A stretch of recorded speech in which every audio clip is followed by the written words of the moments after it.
mimiti pengenalan mun ibarat neule eta urang neule dina naon kitu ngaranna cai dina gelas pengenalan. Setelah orang mendekati kadinya orang mengetahui wih iya mah horenganan rujak, waduh luar biasa. Ku orang di deketan dicekel mantep urang geus bener kenal ku ari siap dirasakeun lep nikmat surbi ngaranna sabada nikmat diteruskan sakar ngaranna geus leng la syai'a illallah la maujuda illallah nu maujud iwaldi Allah sakar ngaranna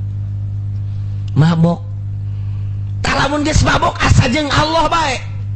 asa jeung Allah bae urang teh ngedeng asa jeung Allah diuk asa jeung Allah lempang asa jeung Allah nanaon asa jeung Allah bae engke perasaan teh ngomong kabeh geng ngeunang Allah. Jadi hasil tina tapakur sanggeus tapakur teh terus urang teh keranjingan sanggeus keranjingan urang teh didinya edan majnun lillah rarasaan teh ngomong ketika urang deuk dahar sangu teh ngomong lain ngomong assalamualaikum lain gitu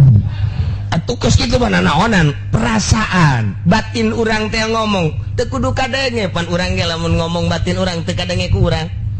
teu kadenge ku batur boro ku batur ku urang henteu ngeureunung we kieu kieu be mata mah perem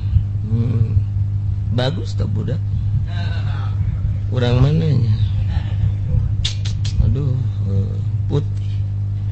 putih tak budaknya aduh susunya gede tuh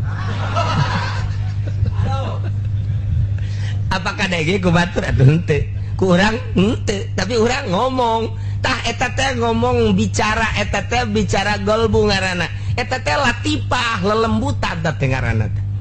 ngan urang mah encan terarahna kanu kos kitu bae terarahna belatifah urang mah ngomong teh ku nafsu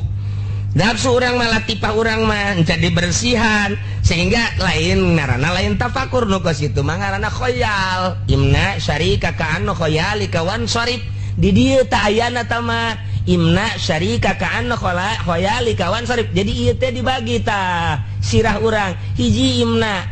dua syarika ka tilu khoyalika tilu sorpu tah iya di dieu tah ieu kakarak pandangan hukama profesor